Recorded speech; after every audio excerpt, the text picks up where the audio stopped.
नमस्कार मित्रों।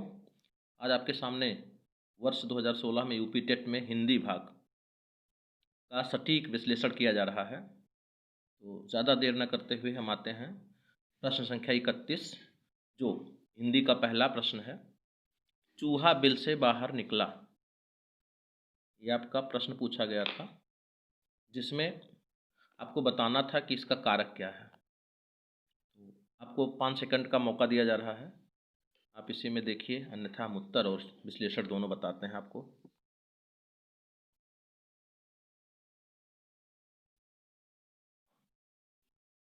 तो इसका ऑप्शन नंबर 2 सही है, अपादान कारक।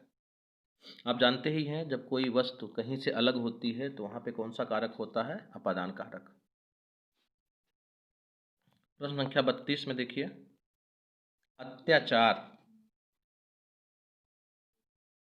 अत्याचार शब्द में उपसर्ग है। आप एक काम करिए, सबसे पहले इसका संधिविच्छेद ही कर डालिए, अति धन आचार।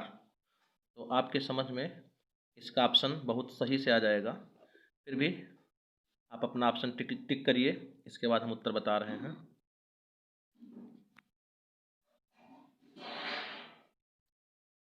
ऑप्शन नंबर इसका 3 सही है, अति। और प्रश्न संख्या 33, निम्नलिखित शब्दों में से कौन सा अलंकार है? यह जो है गोस्वामी तुलसीदास जी की कवितावली से आया हुआ है कि बालधि विशाल विकराल ज्वाल जाल मानो, लंक लीलिबे को काल रसना पसारी है। तो इसमें आप देख रहे हैं कि वर्णों की आवृत्ति बार बार हो रही है, बा और ला की। तो इससे क्लियर हो गया कि इसमें कौन सा अलंकार है जहाँ बार बार किसी वर्ण की आवृत्ति होती है। तो आप जानते ही हैं। और मानो शब्द भी आया है, मानो भी आप जानते हैं, मन मानो जन जानो, जब आता है तो कौन सा अलंकार होता है। एक बार आप अपने ऑप्शन टिक करिए, इसके बाद हम उत्तर बता रहे हैं।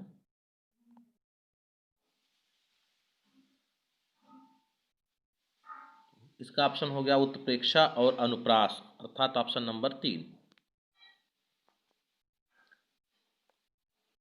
नेक्स्ट, रसों को उदित और उद्दीप्त करने वाली सामग्री क्या कहलाती है? यानी प्रश्न पूछा जा रहा है कि रस कैसे उदित और उद्दीप्त होते हैं, यानी रस के उदित और उद्दीप्त होने के कारण क्या है, किसके कारण जो है ये उद्दीप्त होते हैं। तो आप इसका जो है उत्तर बताने का कष्ट करें।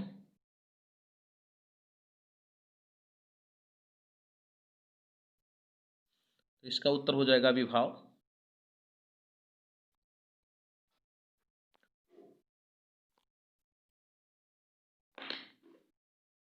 इसके बाद 35 नंबर पर है, जहाँ सुमति तहाँ संपत्ति नाना, जहाँ कुमति तहाँ विपत्ति निदाना, पद में कौन सा रस है?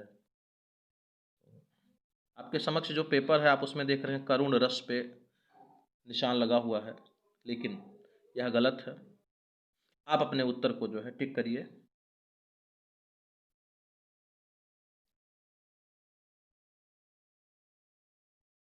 इसका ऑप्शन नंबर 4 सही है, शांत रस है ये। क्योंकि जहाँ ईश्वर से संबंधित कुछ लिखा होता है या नीति की बात होती है, वहाँ पे अक्सर शांत रस ही होता है।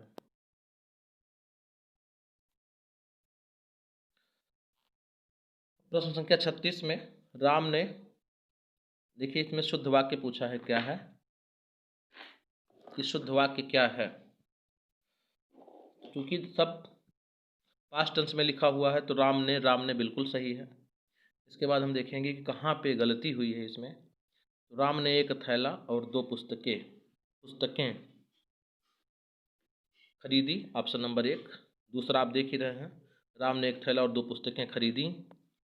तीसरा, राम ने एक थैला और 2 पुस्तकें खरीदा। चौथा है, राम ने एक थैला और 2 पुस्तक खरीदे। तो इसका आप उत्तर कमेंट करें पहले।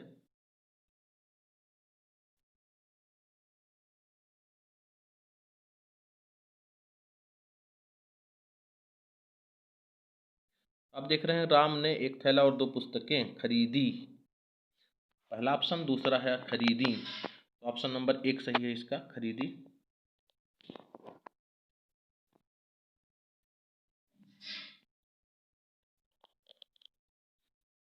ऑप्शन नंबर प्रश्न संख्या 37 है आपका, महोत्सव का सही संधि विच्छेद क्या है? सबसे पहले आप इसका जो है ऑप्शन टिक करें।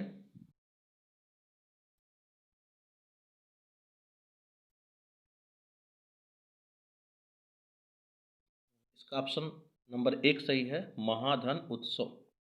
और एक चीज़ और याद रखें आप इसमें, जहाँ भी ओ आता है, बसंत उत्सव यानी बसंतोत्सव, जहाँ भी ओ और ए आता है वहाँ पे गुण संधि होती है बीच में। तो इस तरह से ये संधि में भी अगर आपसे पूछे कौन सा संधि है तो आपको बताना है गुण संधि। प्रश्न संख्या 38 है, चौमासा में समास है। आप ऑप्शन देख रहे हैं, द्विग, द्वंद्व, कर्मधारय और तत्पुरुष। अपने ऑप्शन को टिक करें।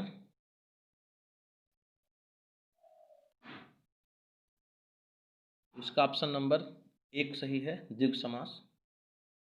4 मासों का समाहार और स्पष्ट अर्थ निकल रहा है, इसलिए ये जो है पहला पद इसका संख्यावाची है, यही कारण है कि इसका आंसर आपका द्विग सही है।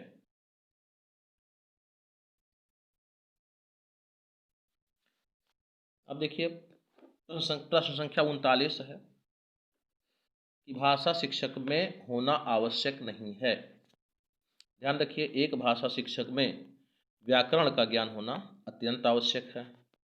सुंदर लेख अगर है तो वह श्याम पट्ट पे अपना लिख करके और बच्चों को पूरी तरह से आकर्षित कर सकता है। और तीसरा आपका विषय और मूल्यांकन विधियों का ज्ञान, यह भी अत्यंत आवश्यक है। और प्रश्न संख्या 4 है, रसायनों का ज्ञान। अब रसायन का ज्ञान किसको जरूरी है? यह विज्ञान के टीचर को आवश्यक है, इसलिए ऑप्शन नंबर 4 इसमें गलत है, बाकी सारे सही हैं। तो ऑप्शन नंबर 4 हो जाएगा इसका। गद्य शिक्षण में काठिन्य निवारण किया जा सकता है। यानी अगर एक भाषा शिक्षक है जो गद्य पढ़ा रहा है, तो अगर वहाँ पे बच्चों को कोई कठिनता आ रही है तो इसके लिए शिक्षक को क्या करना चाहिए? तो ऑप्शन आप देखिए कि चित्र दिखाकर बिल्कुल काठिन्य निवारण किया जा सकता है, वस्तु को प्रत्यक्ष दिखाकर, प्रत्यक्ष दिखाकर वह भी सही ही है, मॉडल दिखा करके भी, यानी उत्तर आपका हो जाएगा 4, क्योंकि सभी काठिन्य निवारण के सामग्री के साधन हैं।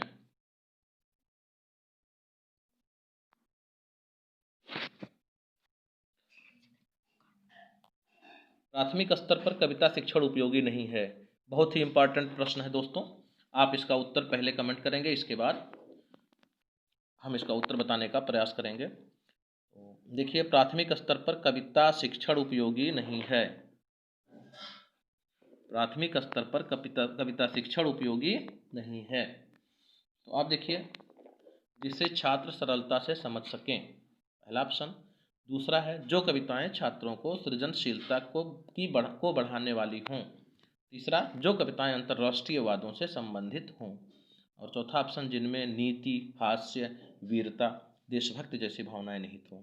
अपने उत्तर टिक करें पहले आप।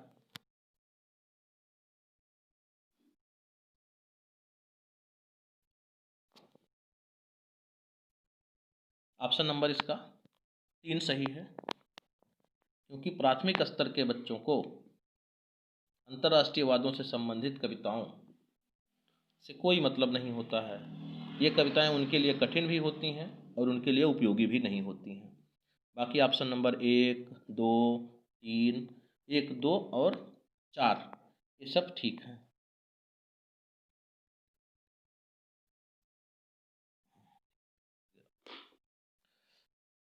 तो संख्या 42 है, हिंदी भाषा और साहित्य नामक ग्रंथ के लेखक हैं।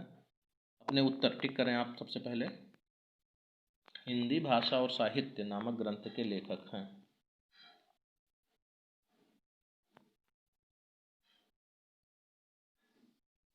आपका उत्तर हो जाएगा डॉक्टर श्याम सुंदर दास।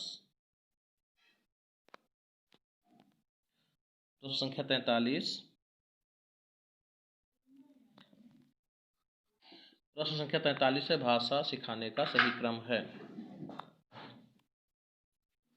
बोलना, श्रवण करना, पढ़ना, लिखना। ऑप्शन नंबर 1 हो गया। दूसरा ऑप्शन है श्रवण करना, बोलना, पढ़ना, लिखना। तीसरा ऑप्शन आपका बोलना, पढ़ना, श्रवण करना, लिखना। और चौथा श्रवण करना, पढ़ना, बोलना, लिखना। तो आप जानते ही हैं कि एक बच्चा किसी भाषा को जो उसके परिवेश में बोला जाता है, यानी जो मातृभाषा होती है, देखो कितनी आसानी से सीखता है। तो आप बताइए, बच्चा सबसे पहले बोलता है? बिल्कुल नहीं। बच्चा सबसे पहले सुनता है? हाँ। तो ऑप्शन अपने आप क्लियर दिखाई दे रहा है कि ऑप्शन नंबर 2 सही है, क्योंकि सुनता है पहले, फिर बोलने का प्रयास करता है, फिर पढ़ता है और उसके बाद लिखता है। तो किसी भी भाषा को सीखने का सबसे सही क्रम यही है कि श्रवण करना, बोलना, पढ़ना, लिखना। तो ऑप्शन नंबर 2 सही है आपका। प्रश्न संख्या 44 है, लेखन से संबंधित नहीं है। इसका पहले आप उत्तर टिक करें।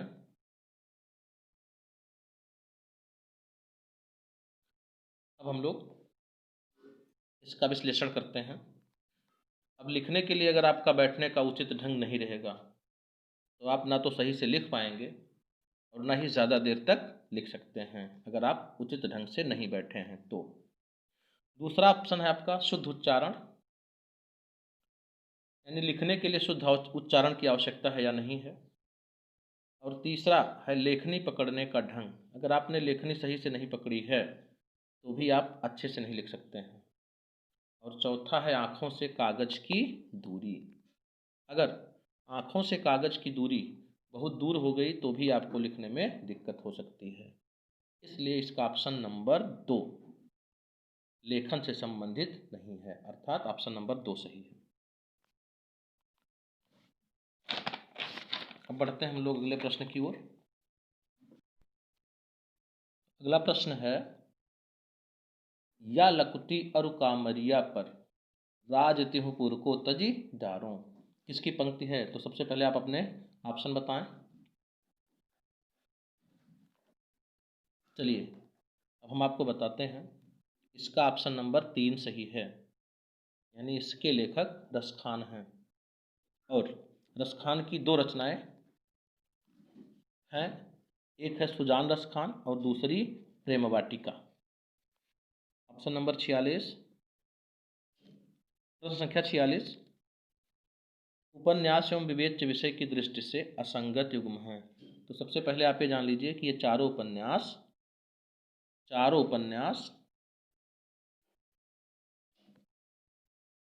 उपन्यास मुंशी प्रेमचंद से संबंधित हैं। अब इसमें एक एक उपन्यास पर देखा जा रहा है कि विषय वस्तु और विवेच्य की दृष्टि से असंगत है, यानी जो सही नहीं है। अपने ऑप्शन आप पहले क्लिक करें।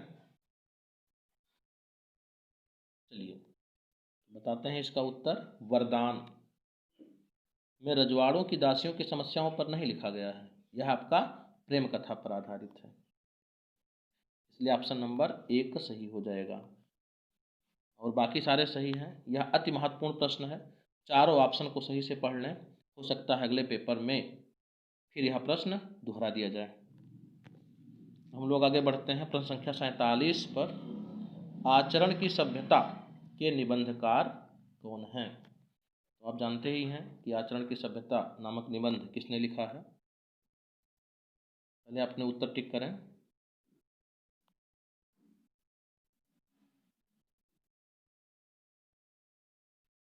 तो इसका करेक्ट उत्तर हो जाएगा सरदार पूर्ण सिंह।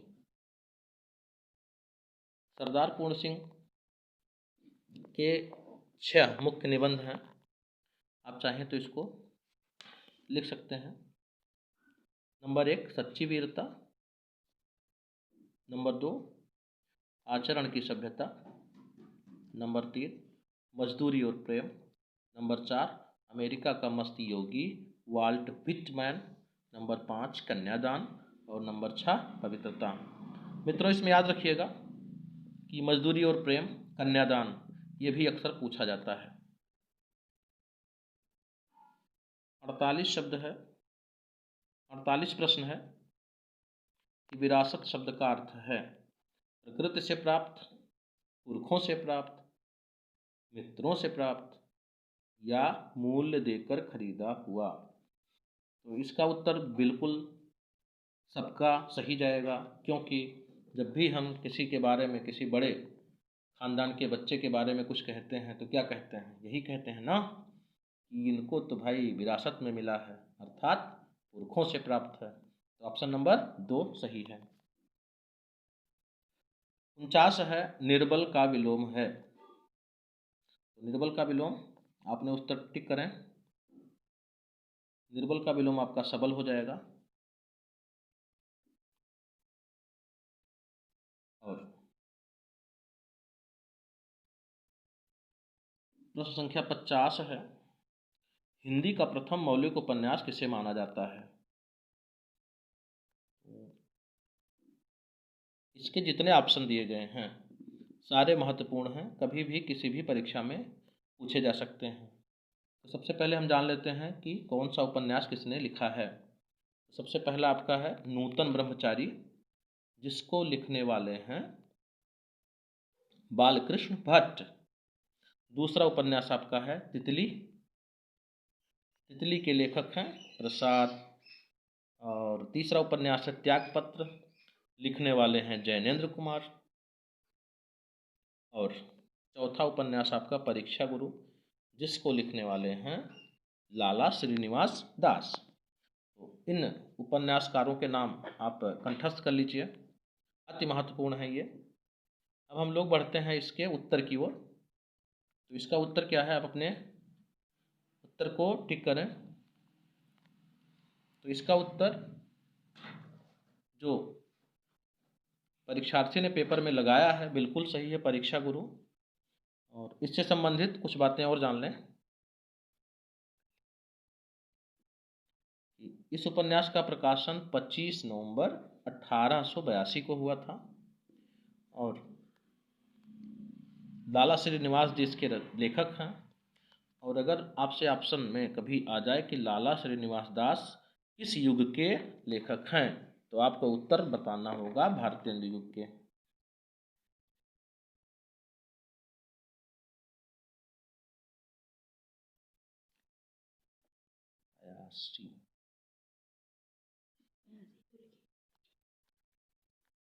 अगला आपका है 51, जो काफ़ी टफ और क्लिष्ट प्रश्न आपसे पूछ लिया गया था। 51, और तद्भव पत्रिका कहाँ से प्रकाशित होती है।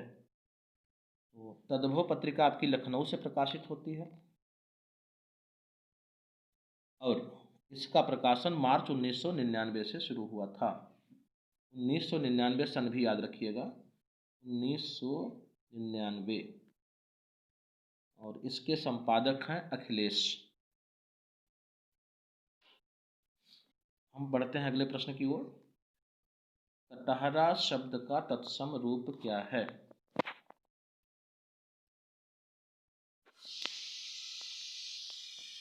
कटहरा शब्द का तत्सम रूप क्या है। तो कटहरा शब्द का तत्सम रूप हो जाएगा आपका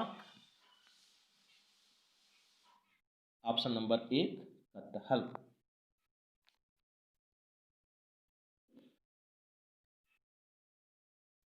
53 देखिए, तद्भव शब्द है। ऑप्शन आपके 4 हैं, अंधेरा, प्रकाश, रात्रि, चंद्र। तो सबसे पहले आप जान लें परीक्षार्थी ने जिस पर टिक किया है वह बिल्कुल गलत है। आप अपने उत्तर को टिक करें।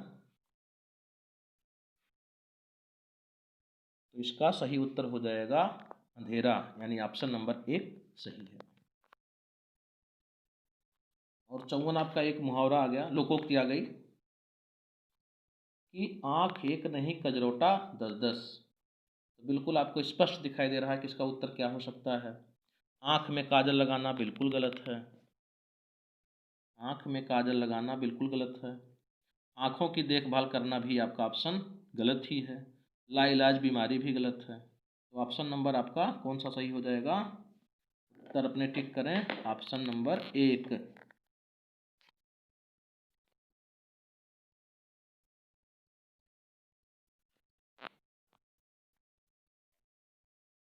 ऑप्शन नंबर 1 इसका सही है कि व्यर्थ का आडंबर है ये।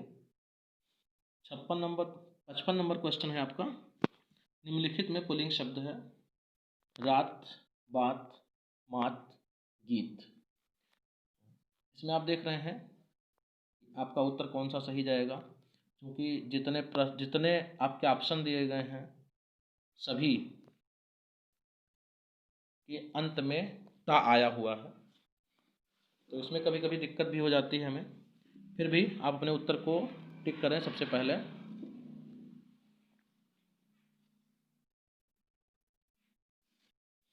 पहला ऑप्शन आप देखिए, हम कहते हैं रात गई बात गई, इसका मतलब रात और बात दोनों गलत हो गए। इसके बाद मात, मात को अगर हम माता से संबंधित मान लें तो स्त्रीलिंग हो ही नहीं, पुल्लिंग हो ही नहीं सकता, इसका मतलब इसका उत्तर गीत सही है। और इसके लिए आप चाहें तो कामता प्रसाद गुरु के बुक को पढ़ सकते हैं। प्रश्न संख्या 56 है, राम ने सुरेश के साथ मित्रता का निर्वाह किया। तो आप जानते ही हैं कि इसमें भाववाचक संज्ञा पूछा गया है, तो भाववाचक संज्ञा कौन सी होती है जिसके अंत में पन, ता या त्वा पाया जाता है। ऑप्शन आपको बिल्कुल स्पष्ट दिखाई दे रहा है कि इसका ऑप्शन 4 सही है। अब हम लोग बढ़ते हैं 57 प्रश्न की ओर। मेरा घर इसी शहर में है, इसमें कौन सा विशेषण है। देखिए गुणवाचक विशेषण कैसे हो सकता है, बिल्कुल नहीं हो सकता। संख्यावाचक कैसे हो सकता है, नहीं हो सकता, क्योंकि इसमें संख्या दी ही नहीं गई है। परिमाण, परिमाण यानी नाप भी नहीं है, तो इसका ऑप्शन क्या हो जाएगा, सार्वनामिक विशेषण हो जाएगा। दोस्तों अगले वीडियो में हम सार्वनामिक विशेषण के बारे में आपको अच्छे से बताएंगे।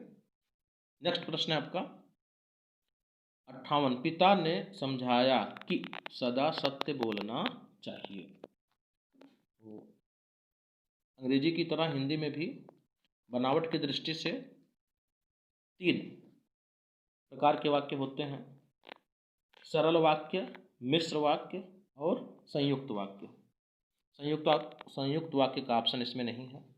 तो सबसे पहले हम देखेंगे कि यह जो है सरल वाक्य है या मिश्र वाक्य है, संयुक्त तो दिया ही नहीं गया है। तो आप इसमें देखिए, अगर हम पिता ने समझाया, एक वाक्य बना लें, पिता ने समझाया,